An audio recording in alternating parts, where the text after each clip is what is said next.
This year's climate law is actually aspiring to achieve energy neutrality of the EU by the year 2050.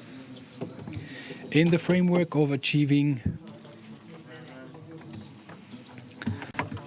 a limitation in the gas emissions by 1.5 degrees, it's the greenhouse gases. Within this framework, we have seen the adoption of measures that have to do with limiting energy consumption, renewable energy sources, replacing natural gas by other renewable energies, and the Paris Accord was signed in April 2015. And it was only in 2015, only a year later, it was ratified by the Greek Parliament. But according to a recent study by the UN project, the current efforts do not go hand in hand with the increasing risks. The report that is entitled Too Little, Too Slow, which is quite characteristic, supports that the failure to meet this climate change challenge puts the world at risk. We should take into advisement that in 2021 alone, the extreme weather conditions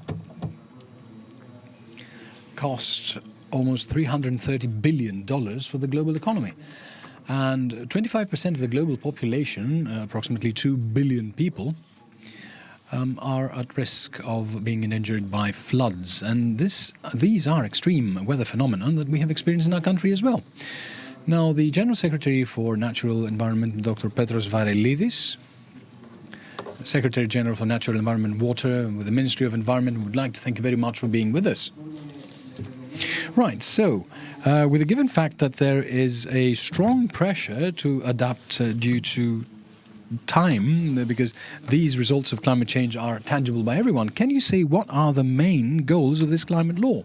And if it's bold enough for us to cover the ground lost and to approach what we are looking at as a result. Thank you very much for inviting me to be here. I would like to say that, as is very obvious, no law and no act can resolve the problem in and of itself. I would like to say that this holds water for all problems in general. All the more so when it comes to climate change, which is not a matter of a single country, it's a matter of the whole planet. And as you know, Greece has a very small contribution to the production of greenhouse and emission of greenhouse gases. So even if tomorrow morning we stop producing greenhouse gases, this would make absolutely no difference in global climate, provided that the rest of the world does not follow suit. Things, as we know very well in Greece, are not resolved by a single law and a single article. It is a much more complex and complicated process to be followed. Be that as it may, we were the first to establish the first national law on climate. It was the ratification of the Paris Agreement. Does not constitute a national climate law. It is the fulfillment of an international obligation.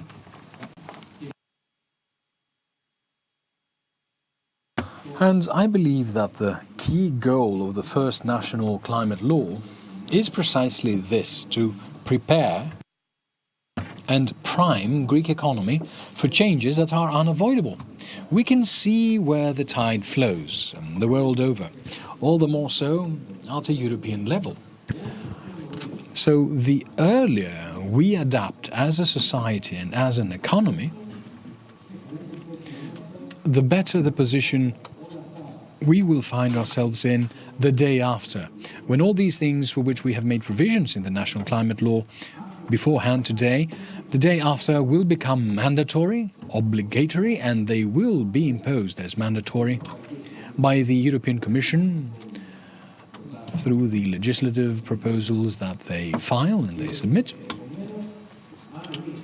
And so, if we have already made provisions and started taking our measures earlier on, we are at a far better position as regards and vis-à-vis the other member states of the EU. We have a much smoother transition. We have a better and more smooth adaptation, smoother absorption of the shocks, social, cultural and economic shocks that we will follow, that it is unavoidable in a change, in a shift in the way of producing energy must entail. It is our goal for this transition to lead us to a new status quo, in which Greece, from the last place of these changes and developments, will be the leader. This is the goal of the first national climate law, which is why we did not limit ourselves in setting a goal of reducing that corresponds to what, according to the EU Commission, is what Greece should be doing on the basis of the algorithm they have to divide the goal. Because, you know, the EU on their own has set a reduction of 55% of as compared to 1990, but that does not mean that every country must attain 55%. If you do the proportion, it's for us it's approximately 52%, but we still have 55% in our goal. In addition, we said 80% for 2040 in our course to the full decarbonization by 2050. But, you know, goals are politically easy to set because, well, 2030 is too far away in political terms. So the reality is, and let's be frank to say that it's very easy for politicians to set goals that are relatively long-term, because they are at a safe distance, to put it mildly. But we did not focus on that alone. We dared and boldly took measures to make these goals more easily attainable. In addition, we also instituted a system of governance that will lead the whole of society and economy towards this direction. Because this is a collaborative effort. You cannot, I apologize for this. You cannot change your productive model overnight. Society and the state must go hand in hand, and this takes time. We take and adopt those measures in a timely fashion. We provide for a transitional time, and we institute those measures so as to allow citizens, society, economy, the economic players, that these are the measures to be implemented. We are not trying to surprise anyone. We provide sufficient, ample transitional time to show that the targets set for the year 2030, 2040 and 2050 are not just wind talk. They're something that we mean, we support, and we are behind in every way. Of course, no one is a fortune teller. We can't foretell the future. All we can say is that at least we tried. But there are some things already currently being done that show how serious we are in this effort. Let me mention this, which is the easiest. What percentage of electricity production do we have from renewable energy sources as compared to what we did 4 or 5 years ago? We're talking about crushing differences.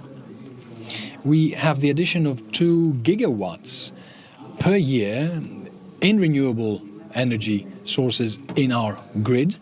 We hope, and it is our wish for next year, to have an even larger number. But there, we all know what the problem is, what the bet is, what the difficulty is, which is to support the networks in order for them to be able to withstand the additional gigawatts we'll be churning their way that we need through the renewable energy sources. I believe that the evidence we have so far is such to support that we do mean what we say, and this is something that will be seen in the updated ESEC, which is already being drafted on the basis of the new national climate law in conjunction with the EU climate law, the new targets that have been set by the EU legislation, so as to have a cohesive framework that will allow us to move forward with safety, giving us a competitive edge as we march towards 2030. Right, we are a Chamber of Commerce and we would like your opinion on how you see our national economy adapting and responding hereinafter to the climate law. You mentioned the increase in renewable energy sources. Do you see any other opportunities for investments and for financial growth? Well, you see, this increase in renewable energy sources means that we are at such a financial conjuncture with energy prices and energy costs that it is a one-way street. Because it's one of those very rare occasions that we have a win-win situation. We attain the goals and the targets for climate change, and at the same time we reduce our pollutants.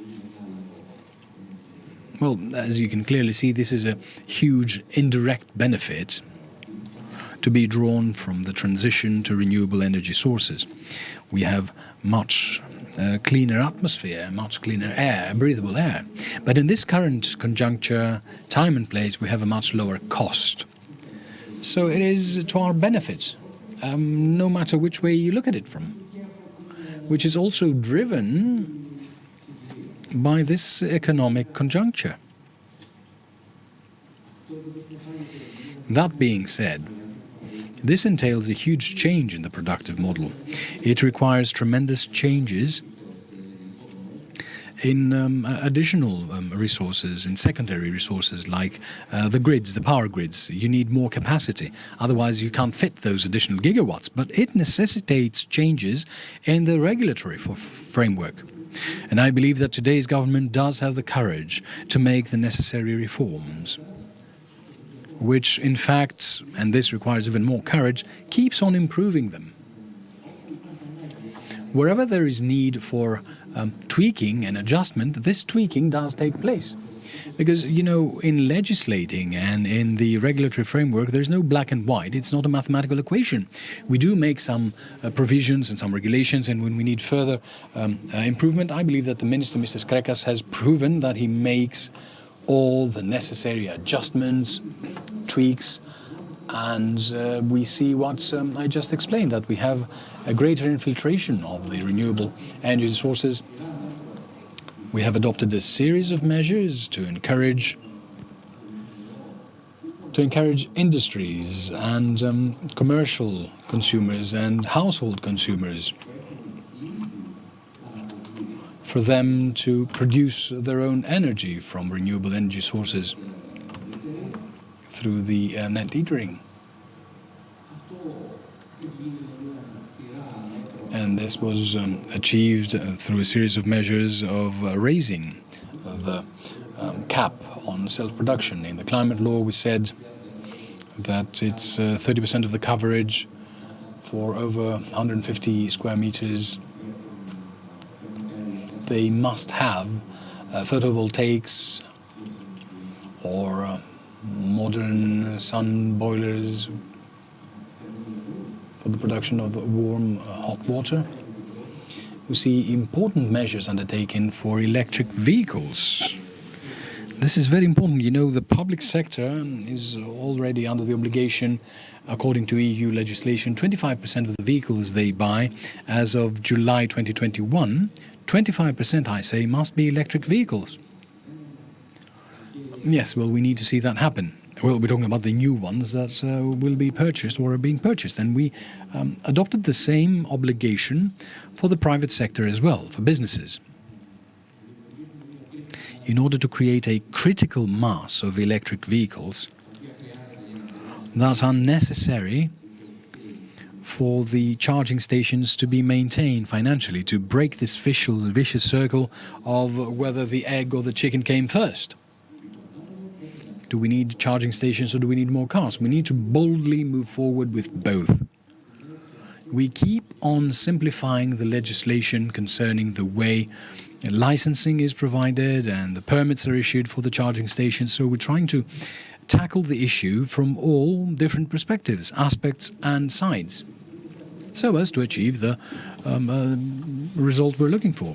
For EVs, I must say that promoting electric vehicles has a huge positive impact on the breathable air in the cities. So it has a direct positive impact on the quality of life and on human health.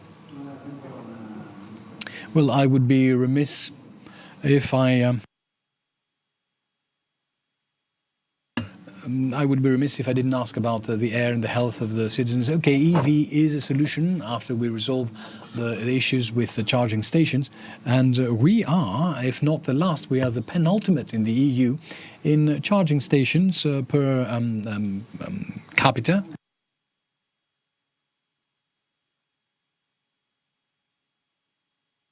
So the other problem is the very old vehicles, especially in heavy load trucks. The average age of them is 20 years. Their average age, 20 years. And these are heavy load trucks.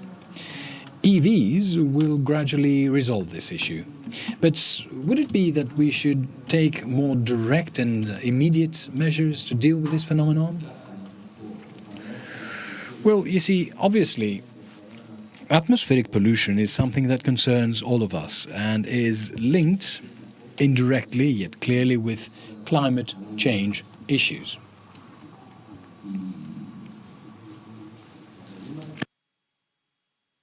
Atmospheric pollution issues that we see today have been confirmed by the EU reports and are on the reports of the Greek state and have to do with they pertain to Athens and Thessaloniki as well, but the very nature of the problem in both cases, in Athens and Thessaloniki, is quite different.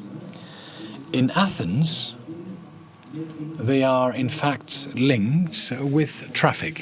In Thessaloniki, they have mostly to do with central heating systems, but in Athens, they have to do with traffic, with vehicle traffic.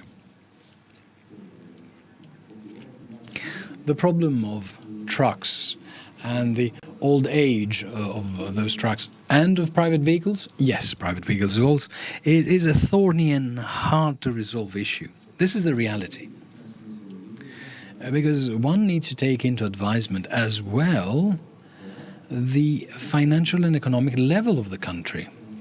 The capacity of the state to subsidize is limited, and I believe that today's government has tried to the best maximum effect to subsidize fuel as well as the market of electric vehicles, for instance.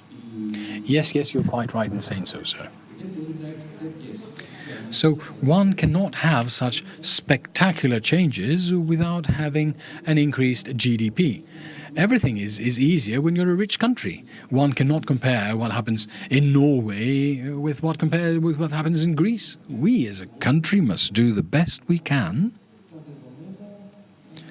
as a function of the data we have. Because we need to strike a proper balance between the increase in cost and the need to improve the quality of atmospheric air and the quality of life. That is definitely a very important priority. Therefore, as a state, we prioritize the purchase of electric buses.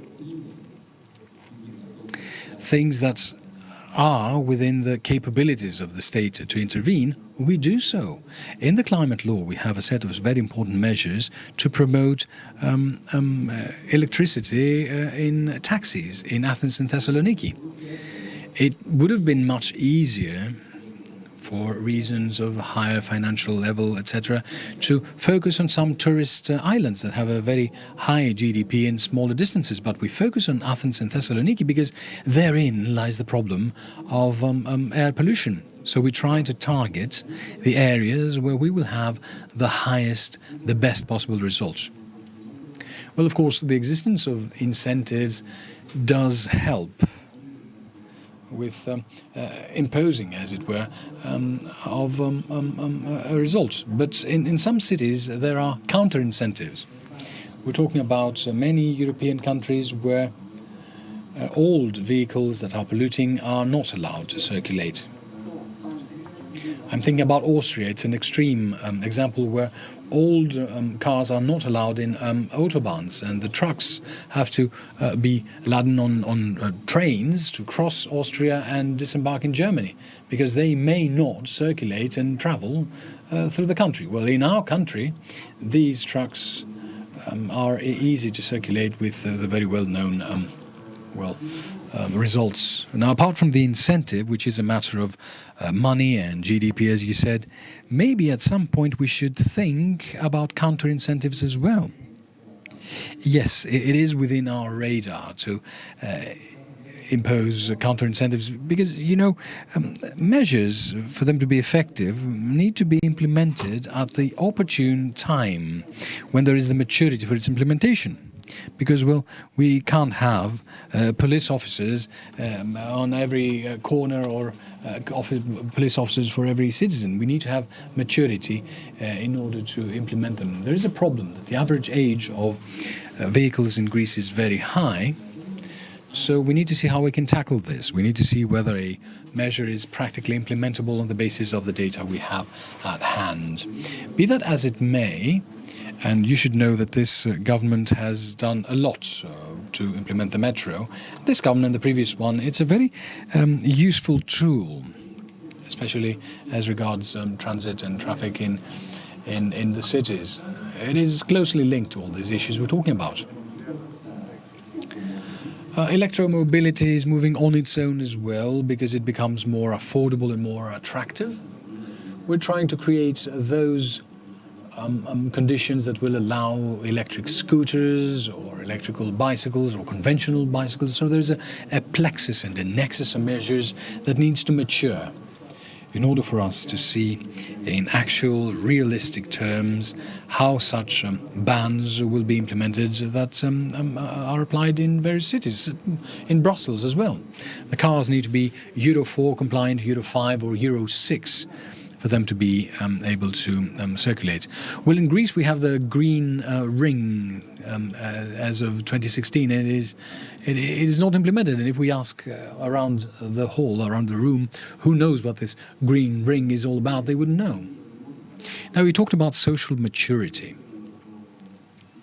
Do you believe that society, laypersons, have been trained enough in changing the mindset that is necessary for dealing with climate change and the climate crisis? Because setting aside acts and laws, all of us in our homes, in our everyday lives, need to change our habits, to get rid of the bad habits and change. Have we reached that level of maturity? Should we make a more systematic training of society there as well? Well, training and education is not a black and white issue. It's not a binary issue, on-off, we are educated or not. It's a constant, ongoing process. As a matter of fact, I would say that a key target of the first national climate law is precisely that as well, to educate society as a whole in that direction. Now, to what extent each and every one of us is trained and educated and how sensitive we are vis-à-vis the climate change issues, it's a personal matter. And it depends on the experiences, life experiences we have from our social and educational level, the economic level, and the age bracket we fall in. I believe that the younger generations are much more aware and sensitive. Younger generations do not have established habits, so it's easier for them to adopt better habits than the ones the older generations are stuck with. I think it's a constant and ongoing process, and in the educational program we're trying to include the climate change dimension and the sustainable development as well. So I believe it's something that's in the fullness of time and through the course of time is constantly improving. Apart from the big investments on renewable energy sources or the measures included in the climate law, we also need to innovate in sectors that we would never have imagined are contributing to the protection of energy, or the protection of the environment and the production of energy. I read somewhere, I'm sorry, I'm not a specialist, you are more appropriate than me to talk about this, about the water that comes in through the pipelines. There are micro turbines that allow for current to be created. Do you encourage such technological innovation? Well, of course they are encouraged.